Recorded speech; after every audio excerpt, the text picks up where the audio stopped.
तो 9 का 1। तो प्रकाश जो है एक होती है किरण प्रकाशिकी और एक होती है तरंग प्रकाशिकी, दो तरह से होती है ना।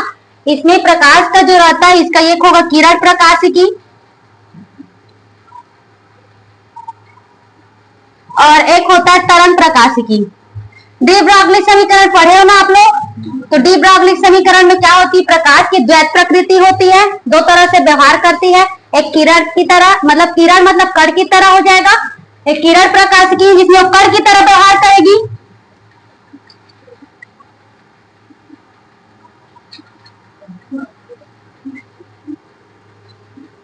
और तरंग प्रकाशिकी में तरंग की तरह व्यवहार करती है।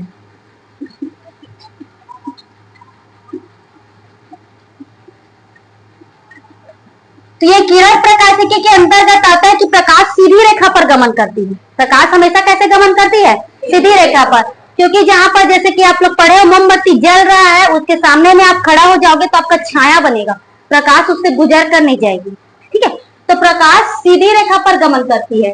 और ये तरंग प्रकाशिकी के अंतर्गत जितने भी तरंग की तरह व्यवहार, तरंग की तरह का व्यवहार का मतलब ये इस तरह से ऐसे करके ये तरंग की तरह पूरा इसको पढ़ना हम लोगों को। आप लोग ये जैसे कि छप्पर में छेद रहता है तो उसमें आप लोग देखे हो एक कण, ठीक है, जो हिलते रहता है। ठीक है, मतलब कण जो धूल के कण गति करते रहते हैं लेकिन प्रकाश का दिखाई नहीं देता, धूल के कण दिखाई देते हैं। तो एक कण की तरह और एक क्या होती है तरंग की तरह, दोनों की तरह क्या करते हैं? व्यवहार करती है। तो हम लोगों को इसमें पढ़ना है तरंग प्रकाशिकी में। तो ये प्रकाश का परावर्तन, अपवर्तन, विवर्तन, व्यतिकरण ये सब चीजें जो है इसके अंतर्गत आता है प्रकाश तरंग प्रकाशिकी। ठीक है, तो इसमें हम लोग तरंग प्रकाशिकी में पूरा अपवर्तन, परावर्तन, विवर्तन, ध्रुवण, व्यतिकरण इन सभी चीजों को इसमें पढ़ना है प्रकाश के में। तो सबसे पहले में हम लोगों का क्या है? प्रकाश का परावर्तन। तो ये प्रकाश के अंतर्गत दो तरह से पढ़ना है, किरण प्रकाशिकी और एक क्या होता है? तरंग प्रकाशिकी। तो किरण प्रकाशिकी में कण की तरह व्यवहार करती है और तरंग प्रकाशिकी में पूरा तरंग की तरह। तो इसमें ये प्रकाश सीधी रेखा पर गमन करती है, हम लोगों को पढ़ना है इसको तरंग प्रकाशिकी को। ठीक है, परावर्तन, अपवर्तन, ध्रुवण, विवर्तन, व्यतिकरण ये सब घटनाएं इसमें होती है। तो इसमें हम लोगों को देखना प्रकाश का परावर्तन, प्रकाश का परावर्तन। अब ये चैप्टर ही है हम लोगों का परावर्तन का। तो परावर्तन तो आप लोग देखे हो ना, घड़ी वड़ी वगैरह पहने रहते हो, जब प्रकाश की किरण आती है तो ऐसे खेलने का काम करते रहते हो ना। ठीक है, और मिरर भी उससे प्रकाश आती है, हाँ, तो उसको फोकस कर दिया जाता है किसी के ऊपर। तो ये क्या होती है?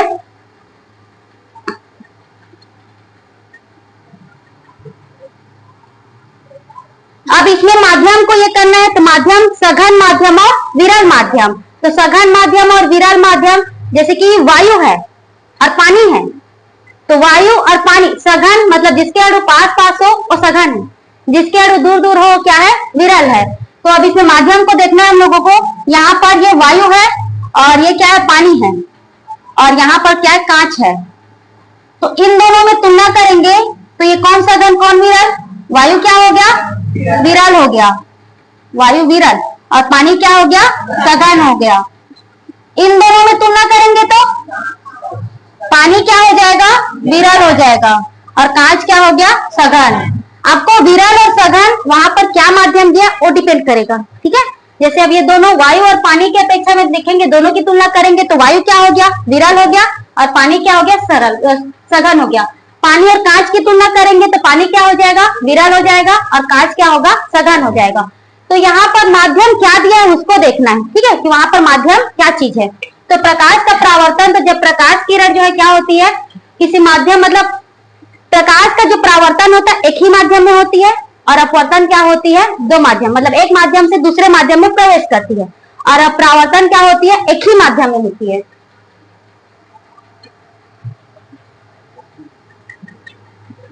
तो जब प्रकाश किरण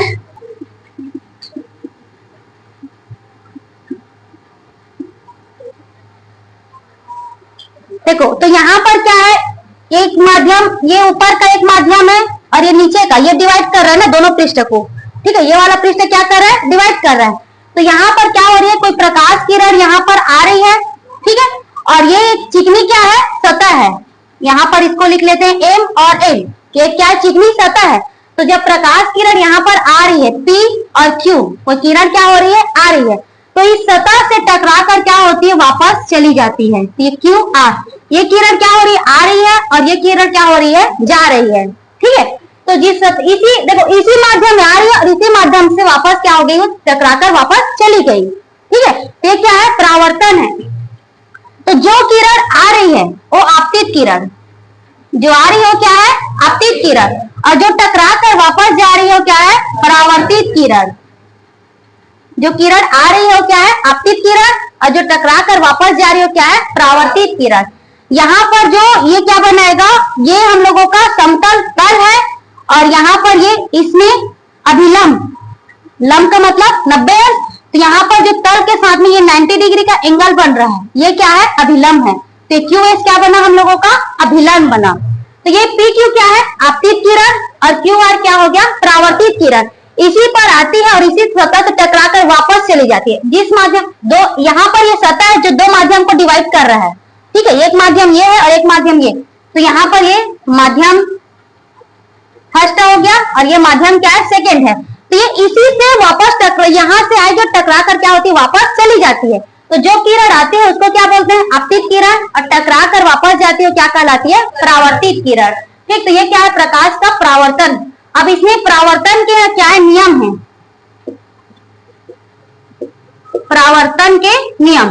तो परावर्तन के नियम देखो, ये आपतित किरण है, परावर्तित किरण है, और ये अभिलंब है। ये आपतित किरण, परावर्तित किरण और अभिलंब तीनों एक ही बिंदु पर होते हैं। ठीक है, ये आपतित किरण, परावर्तित किरण और अभिलंब तीनों क्या होते हैं, एक ही बिंदु पर होते हैं। ठीक है, अब यहाँ पर इसमें क्या हो जाएगा, ये आपतित किरण है और ये क्या है, अभिलंब है। तो आपतित किरण और अभिलंब के बीच में बना कोण आपतन कोण, इसको प्रदर्शित करेंगे आई से।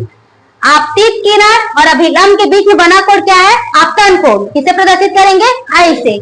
परावर्तित किरण और अभिलंब के बीच में बना कोण परावर्तन कोण, आर। ठीक है, आपतित किरण और अभिलंब के बीच में बना कोण क्या है, आपतन कोण। परावर्तित किरण और अभिलंब के बीच में बना कोण क्या है, परावर्तन कोण, आर। इसको आई से प्रदर्शित करेंगे, इसको किससे, आर से।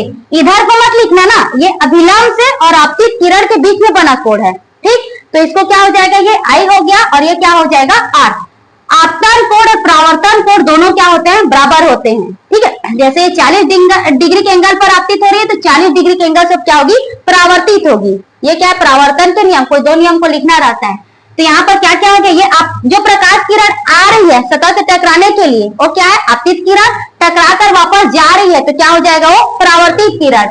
और यहाँ पर जो अभिलंब बन रहा है, जो समतल जो तल है, जो तल के साथ जो 90 डिग्री का एंगल बनाएगा वो क्या है, अभिलंब है। तो ये आपतित किरण और अभिलंब के बीच में जो बना कोण क्या होता है, आपतन कोण। परावर्तित किरण और अभिलंब के बीच में बना कोण क्या होता है, परावर्तन कोण।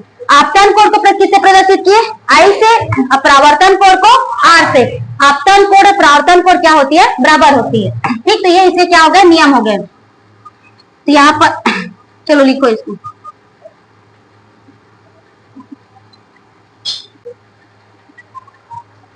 दर्पण किसको कहते हैं, दर्पण हम लोगों को पढ़ना है। तो दर्पण क्या, दर्पण पढ़ेंगे फिर लेंस पढ़ेंगे। दर्पण एक ऐसी युक्ति है जो अपने पर आपसी संपूर्ण प्रकाश को क्या कर देती है, परावर्तित कर देती है। ठीक है, तो इसमें आप लोग ये ऐसे ऐसे देख रहे हो ना, ये इसका पीछे आप लोग दर्पण देखिए, जो मिरर यूज करते हो घर में वही मिरर है। तो एक मिरर पर ही आप अपना फेस देख पाते हैं, दूसरे मिरर पर पॉलिश किया हुआ रहता है। तो ये जो ऐसे ये लाइन है ना, ये ऐसे ऐसे करके और उसी पृष्ठ को दर्शाता है। ठीक है, जिसमें पॉलिश किया हुआ रहता है। तो जिसमें पॉलिश नहीं किया हुआ है वो परावर्तक पृष्ठ है, उससे प्रकाश परावर्तित होगी। दर्पण के दोनों पृष्ठ पर थोड़ी ना होती है, अगर दोनों पृष्ठ पर हुई तब तो दर्पण ही नहीं बनेगा वो। ठीक है, तो वहां पर ये क्या होता है, ये उसी को दर्शाता है, पॉलिश किया हुआ पृष्ठ को। ठीक है, तो जो ऐसे डाट डाट डाट डाट ये करके बनाए ना, ये इससे प्रकाश परावर्तित नहीं हो सकती। ठीक है, ये किसको दर्शाता है, ये पॉलिश किए हुए पृष्ठ को दर्शाते हैं, और यहाँ से होकर प्रकाश क्या होगी, परावर्तित होगी। ऐसा समझ में। तो ये इसको छोड़, अब इसमें हर दर्पण में ऐसा ही बनेगा, एक पृष्ठ पॉलिश किया हुआ रहेगा और एक सामने से आपको प्रकाश जो परावर्तित होगा, आपको अपना चेहरा दिखाई देगा। ठीक है, तो यहाँ पर दर्पण 3 प्रकार के हैं, समतल दर्पण, गोलीय दर्पण और परवलयाकार दर्पण। कितने प्रकार के, 3, समतल दर्पण, गोलीय दर्पण और परवलयाकार दर्पण। समतल दर्पण तो जिसका पृष्ठ ये समतल आकार का हो, ऐसा दर्पण जिसका परावर्तक पृष्ठ, ये परावर्तक पृष्ठ है, कैसे है, एक समतल है। जो हम लोग घर में मिरर यूज करते हैं, समतल दर्पण रहता है। ठीक है, घर का मिरर क्या रहता है, समतल दर्पण। तो इसका परावर्तक पृष्ठ कैसे होता है, ये समतल आकार पर रहता है तो समतल दर्पण। इसका परावर्तक पृष्ठ गोले के आकार का रहता है तो गोलीय दर्पण। इसका परावर्तक पृष्ठ परवलय, ये क्या आकार है, परवलय है, तो ये परावर्तक पृष्ठ है अंदर वाला, तो परवलय का आकार का है तो ये क्या है, ये परवलयकार दर्पण है। ठीक है, परवलय के आकार ऐसे करके बना हुआ है तो ये इसमें प्रकाश इसी में से परावर्तित होगा ना अंदर से, ये परवलय आकार है। तो अब इसके नाम के अनुसार है, जिसका समतल पृष्ठ समतल है समतल दर्पण, गोला है गोलीय दर्पण और परवलयकार है परवलयकार दर्पण। हम लोगों को पढ़ना इस चैप्टर में गोलीय दर्पण को है। तो गोलीय दर्पण में देखो यहाँ पर जैसे एक गोला, ये एक गोला बना हुआ है तो इसमें यहाँ पर से ये एक इधर है और ये अंदर की तरफ है, दोनों का परावर्तक पृष्ठ। तो आप इस गोले को याद रखना, जो अंदर में लाइन जैसे बना हुआ है वो हमेशा उत्तल होगा, ये वाला, और जिसका बाहर में ये डैश डैश बना वो अवतल होगा। ठीक है, अंदर में जो ये बनेगा लाइन लाइन वो क्या है, उत्तल है, और ये क्या हो जाएगा, अवतल। तो यहाँ पर फिर इसके क्या होते हैं, दो प्रकार के होते हैं, इसके नीचे में एरो डाल रही हूं तो ठीक है, दो प्रकार के हो गए, एक क्या हो जाएगा उत्तल दर्पण और एक क्या हो जाएगा अवतल दर्पण। एक उत्तल दर्पण है और एक क्या है, अवतल दर्पण। तो इसमें देखो यहाँ पर इस तरह से उत्तल दर्पण बना हुआ है, ये क्या है, उत्तल दर्पण, और ये वाला क्या बना यहाँ पर, अवतल दर्पण। तो ये उत्तल है और ये वाला अवतल है। तो उत्तल दर्पण का जो परावर्तक पृष्ठ कैसा है, उभरा हुआ है। इसका परिभाषा लिखेंगे ना, तो उत्तल दर्पण का परावर्तक पृष्ठ क्या है, उभरा हुआ है, और इसका परावर्तक पृष्ठ क्या है, दबा हुआ है, अंदर क्या है, दबा हुआ है। तो ये अंतर है ना। आप एक गोला बनाना, गोला बनाकर जो अंदर की तरह ऐसे करके रहे तो आपको ये समझ जाना ये पॉलिश किया हुआ है, तो उसके सामने वाले में क्या होगा, प्रकाश जो है परावर्तित होगा। तो ये उत्तल जो अंदर की तरफ रहता है क्या है, उत्तल, और जिसमें बाहर की तरफ रहता है क्या है, अवतल। तो इसका परावर्तक परावर्तक का मतलब जहां से प्रकाश आएगी अब टकरा कर वापस जाएगी, और क्या है, परावर्तक पृष्ठ है। तो इसमें ये पॉलिश किए हुए पर नहीं हो सकता, तो यहाँ से प्रकाश क्या हो जाएगी, आएगी और टकरा कर वापस जाएगी।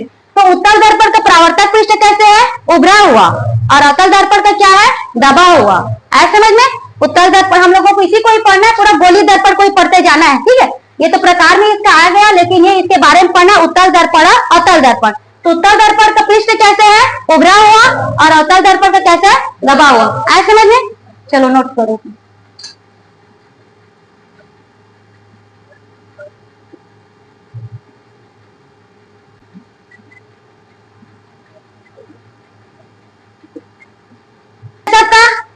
देखो ये गोलीय दर्पण का ही परिभाषा देखेंगे, ये गोलीय दर्पण का क्या परावर्तक पृष्ठ है। ठीक है, क्या है, परावर्तक पृष्ठ। तो इसका परावर्तक पृष्ठ किस तरफ, इस तरफ। प्रकाश हमेशा बाईं ओर से ही आपतित होती है, दाईं ओर से नहीं, हमेशा बाईं तरफ से ही आएगी। तो इस तरफ जो भी पड़ रहा है वही उसका परावर्तक पृष्ठ। ठीक है, तो यहाँ पर ये इसका क्या परावर्तक पृष्ठ है, तो ये क्या हो जाएगा, परावर्तक गोली। ये कौन सा दर्पण है, गोलीय दर्पण। तो गोलीय दर्पण के परावर्तक पृष्ठ के, पहले चित्र को समझा रहे फिर परिभाषा को लिखूंगी। तो गोलीय दर्पण के परावर्तक पृष्ठ, ठीक है, तो परावर्तक पृष्ठ के ये दोनों क्या हो गया, सिरा हो गया। ये दोनों सिरा को मिलाने वाली रेखा द्वारक कहलाती है। घर का जैसे कि द्वार, जहां से आप आते हो आपका क्या घर का द्वार है, उसी तरह से यहाँ पूरा इतना से प्रकाश आ सकती है, ये क्या है, द्वारक है। क्या है, द्वारक। तो गोलीय दर्पण के परावर्तक पृष्ठ के दोनों सिरों को मिलाने वाली रेखा क्या कहलाएगी, द्वारक कहलाएगी। तो एक सवाई जो रेखा है वो क्या है, द्वारक है, वहां कहीं से भी प्रकाश क्या हो सकती है, आ सकती है। ठीक, उसके बाद इसका क्या होता है, दर्पण का ध्रुव। ठीक, तो दर्पण का ध्रुव, तो ये गोलीय दर्पण के मध्य बिंदु, दर्पण परावर्तक पृष्ठ का मध्य बिंदु क्या कहलाता है, दर्पण का ध्रुव। परावर्तक पृष्ठ का मध्य बिंदु क्या कहलाएगा, दर्पण का ध्रुव। ठीक है, उसके बाद है इसका दर्पण के ध्रुव को प्रदर्शित किया P से। यहाँ पर वक्रता केंद्र, ये एक सवाई क्या हो गया, यहाँ पर लिखते जा रही हूं ना अभी, एक सवाई क्या हो गया, द्वारक हो गया, P क्या हो गया, ध्रुव हो गया। अब इसमें ये क्या है, C जो है वक्रता केंद्र है, C क्या है, वक्रता केंद्र। तो वक्रता केंद्र क्या होता है, गोलीय दर्पण जिस गोले का भाग होता है उसके केंद्र को वक्रता केंद्र, मतलब हम लोग इसको बनाएंगे तो ये कुछ इस तरह से बनेगा। दर्पण जो है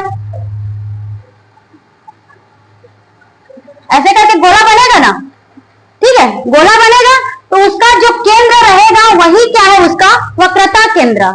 ठीक, तो जैसे गोला के केंद्र को हम लोग नॉर्मल केंद्र बोलते हैं, तो इसके जो केंद्र रहता है उसको क्या बोलते हैं, वक्रता केंद्र। तो गोलीय दर्पण क्या होता है, जिस गोले का भाग रहता है उसके केंद्र को क्या बोलेंगे, वक्रता केंद्र। तो वक्रता केंद्र को किसे प्रदर्शित किया, सीसी।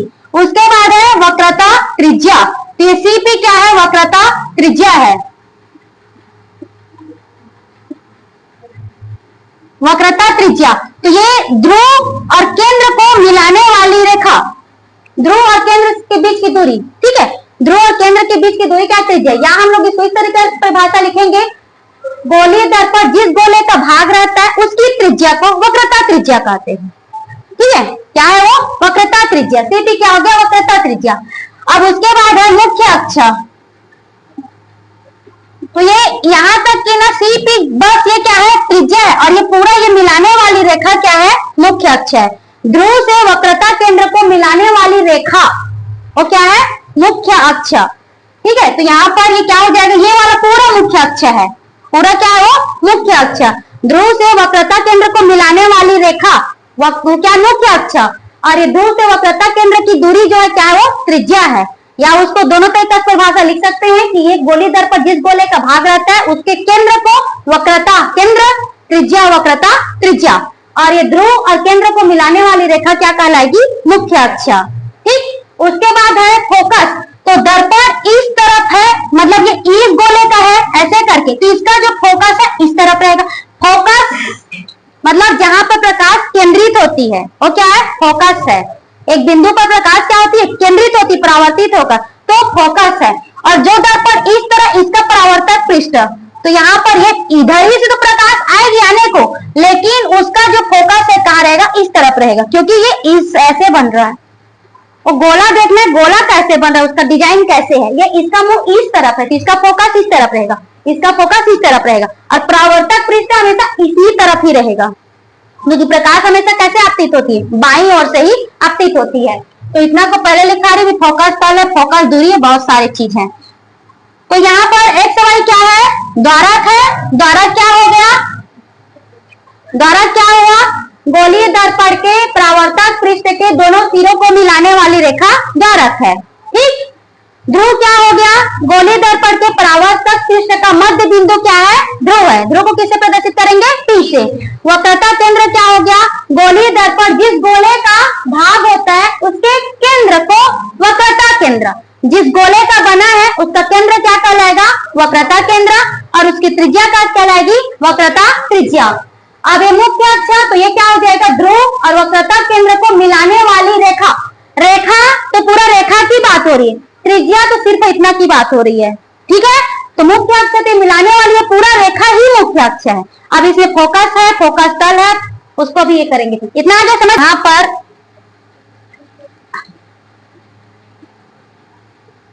ये कौन सा दर्पण हुआ, कौन सा दर्पण है, ये अवतल दर्पण है ना।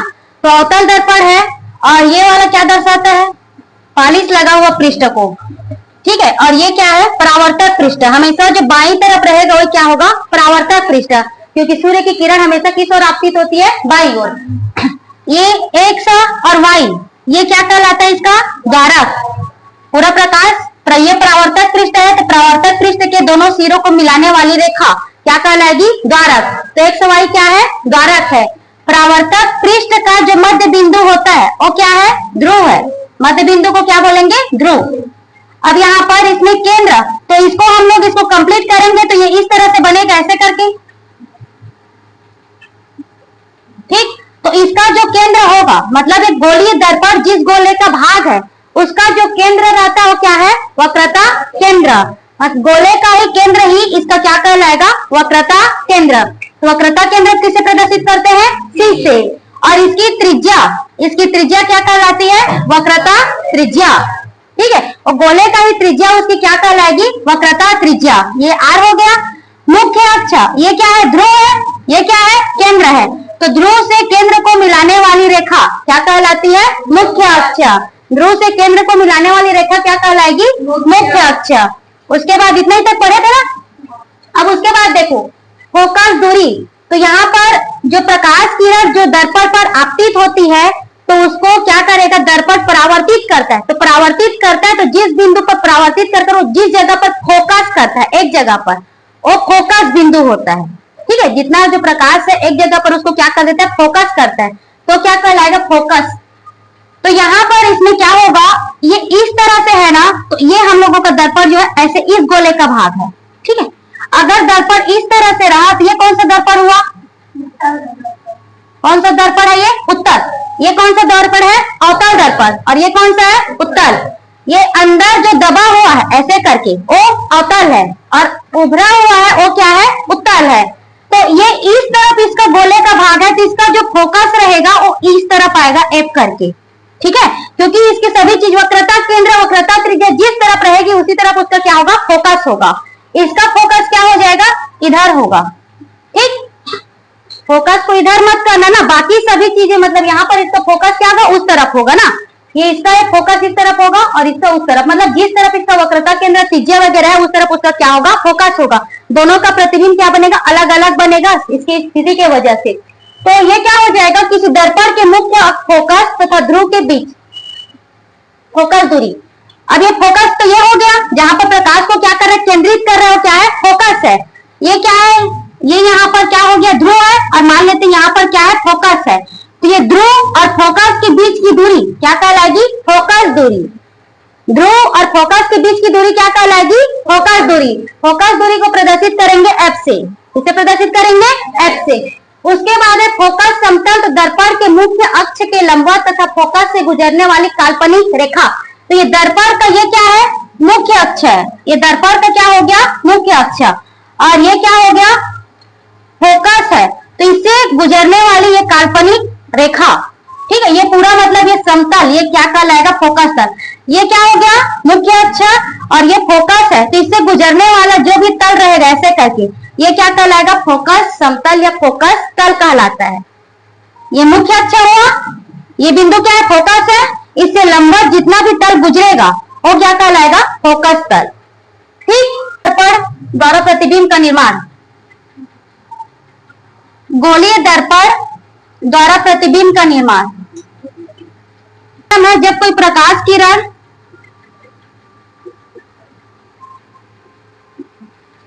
मुख्य अक्ष के समांतर आपतित होती है तो वह फोकस से होकर जाती है।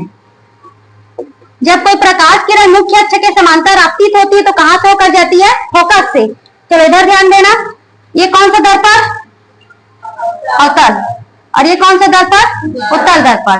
ठीक है, तो अब यहाँ पर ये अवतल दर्पण दोनों का बनाते जा रही हूं। यहाँ पर ये हो गया, ये हम लोगों का कौन सा दर्पण हो गया, ये अवतल दर्पण, और ये कौन सा दर्पण है, उत्तल दर्पण।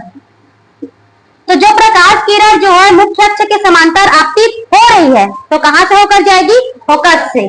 तो ये मुख्य अक्ष के समांतर आपतित हो रही है तो प्रकाश हमेशा इसी तरफ से आती है, बाईं ओर से ही। ठीक है, तो ये क्या है, मुख्य अक्ष, क्या है, मुख्य अक्ष। तो कोई भी प्रकाश किरण कहां से आपतित हो रही है, मुख्य अक्ष। तो आ रही है तो अंदर आने वाला एरो, और जाएगी तो बाहर जाने वाला।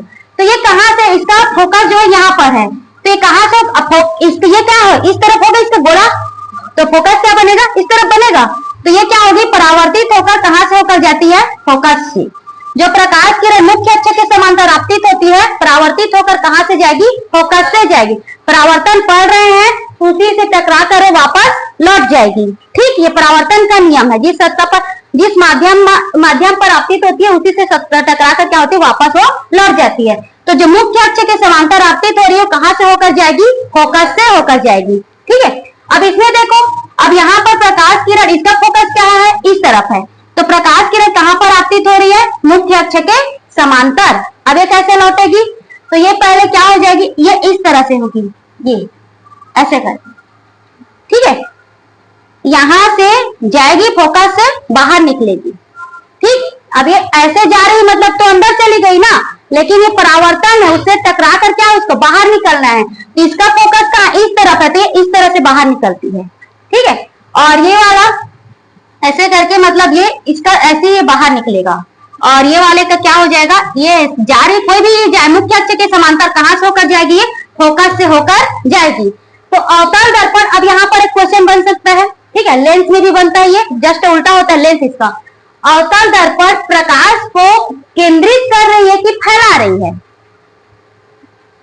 अवतल दर्पण ये एक बिंदु पर केंद्रित कर रही है, और ये क्या कर रही है, फैला रही है, ठीक है।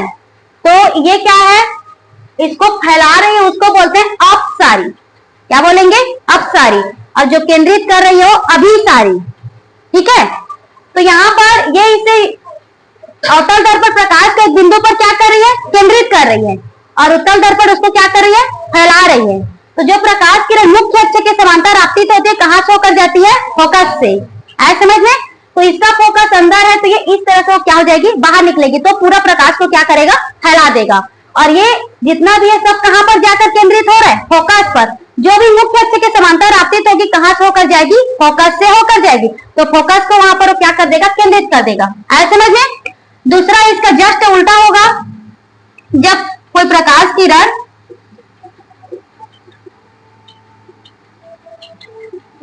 फोकस पर आपतित होती है तो मुख्य अक्ष के समांतर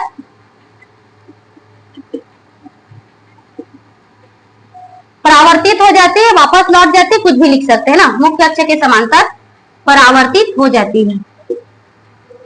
किसकी बात कर रहे हैं हम लोग, किरण की बात कर रहे हैं, ठीक है। तो अभी इसका जस्ट उल्टा हो गया, जो प्रकाश किरण क्या हो रही है, मुख्य अक्ष के समांतर आपतित हो रही है। अब इसमें अवतल उत्तर करके नहीं लिखूंगी, बार बार वही छह पता चल रहा है कि अवतल है, ये उत्तल है कह के। तो अब इसमें क्या हो जाएगा, ये कौन सा हो गया, ये वाला अवतल, और ये उत्तल। तो प्रकाश किरण इसका फोकस एक, और ये हो जाएगा इस तरफ। तो जो प्रकाश किरण कहां पर आपतित होगी, मुख्य फोकस पर। ये इसका उल्टा, प्रकाश किरण फोकस पर आपतित होती है। कहां आपतित हो रही है, फोकस पर। तो कहां होकर जाएगी, मुख्य अक्ष के समांतर। तो टकरा कर ये मुख्य, ये क्या है हम लोगों का, मुख्य अक्ष है, तो ये मुख्य अक्ष के समांतर वापस लौट जाती है। इसका जस्ट उल्टा, इसमें का ये प्रकाश किरण ये इस तरह से क्या हो रही है, आपतित हो रही है। तो यहां पर से ये इस तरह से टकरा कर ये क्या हो जाएगी, वापस लौट जाएगी फोकस पर।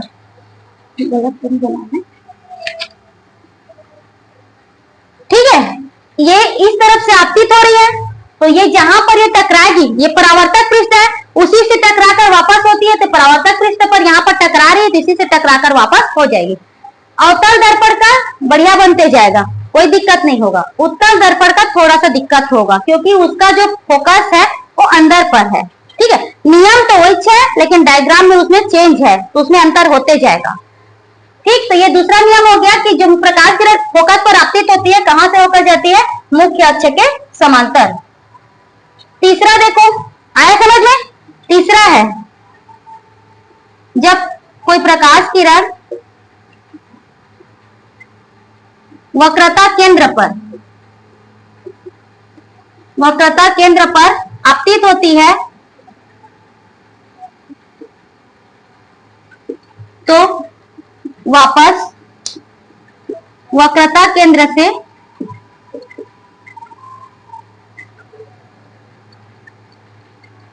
परावर्तित हो जाती है, ठीक है। प्रकाश किरण जो है कहां पर आपतित होगी, वक्रता केंद्र पर, तो उसी से क्या हो जाएगी, वापस चली जाएगी। देखो यहाँ पर ये क्या हो गया, अवतल दर्पण, और ये क्या हो गया, उत्तल दर्पण। ये इसका क्या है, मुख्य अक्ष। क्या हो गया, मुख्य अक्ष। तो यहाँ पर हो जाएगा फोकस, और ये हो गया वक्रता केंद्र। इसका क्या हो गया, वक्रता केंद्र, और ये हो गया फोकस, और ये हो गया वक्रता केंद्र। तो अब हम सिर्फ वक्रता केंद्र को दर्शा रहे, इसकी जरूरत नहीं है अभी। तो जो प्रकाश किरण कहां पर आपतित होगी, वक्रता केंद्र पर। ये इस तरह से कहां से होकर जाएगी, वक्रता केंद्र से। तो ये वक्रता केंद्र से होकर जाती है ना, वो प्रकाश किरण उसी से टकराकर उसी वक्रता केंद्र से वापस चली जाती है। मतलब जहां से आए रहती है वहीं से वो वापस चली जाती है, ठीक है। इसमें भी वही होगा, यहाँ वक्रता केंद्र पर आपतित हो रही है, इसी से टकराकर ये वापस लौट जाएगी, ठीक। ये इसका ये है वक्रता केंद्र का। तो ये 3 नियम होते हैं